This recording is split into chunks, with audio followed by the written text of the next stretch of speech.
Exit போல்ஸ்ல Tirunelveli மாவட்டத்துல உள்ள தொகுதிகள்ல வந்து பாத்திரலாம். முதலாவது நாங்குநேரி. நாங்குநேரியில திமுக கூட்டணி சார்பில் காங்கிரஸ்ல சிட்டிங் எம்எல்ஏ ரூபி மனோகரனும், இன்ட்ரெஸ்டிங்கா அதிமுக கூட்டணியில அமமுகவுக்கு ஒதுக்கி இருந்தாங்க. அதுல இசக்கி முத்து அவர்களும் போட்டிட்டாங்க. ரெட்டியார்பட்டி நாராயணன் அதிமுகவுடைய எம்எல்ஏ இருந்தவங்க தாவேகா சார்பில் போட்டிட்டாங்க. ஓட்டு பர்சன்டேஜ் அது எல்லாமே பார்க்கும்போது ஒரு நெக் டு நெக் ஒரு டஃப்பான ஃபைட் அமமுகவுக்கும் காங்கிரஸ்க்கும் இருக்கிறது வந்து தெரியுது. சோ யார் வேணாலும் ஃபர்ஸ்ட் செகண்ட்ல வரலாம். ஏன் ரெட்டியார்பட்டி நாராயணன் அவர்கள் கூட இதுல ஜெயிக்கிறதுக்கு வாய்ப்பு இருக்கு. ரெண்டாவது ராதாபுரம். சபாநாயகர் அப்பாவு அவர்களும் பாஜக சார்பில் பாலகிருஷ்ணன் அப்படிங்கிறவரும் போட்டியிடுறாங்க.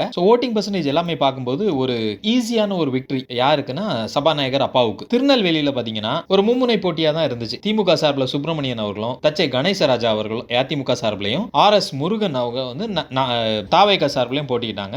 சோ அங்கேயும் பார்க்கும்போது திமுக வந்து ஒரு ஈஸியான ஒரு விக்டரி மாதிரி தான் இருக்கு. பாளையங்கோட்டையில சிட்டிங் எம்எல்ஏ அப்துல் வஹாப் அதிமுக சார்பில் சையத் சுல்தான், தாவேகா சார்பில் மரியஜான். சோ பாளையங்கோட்டை வந்து அப்துல் வஹாப் உடைய ஒரு ஸ்ட்ராங் ஹோல்டாவே மாறிட்டு வருது. ஒரு 37 ஓட் பர்சன்டேஜ் மேல வாங்குறாங்க. சோ அதனால இதுவும் ஒரு திமுகவுக்கு ரொம்பவே ஒரு ஈஸியான ஒரு விக்டரியா இருக்கு.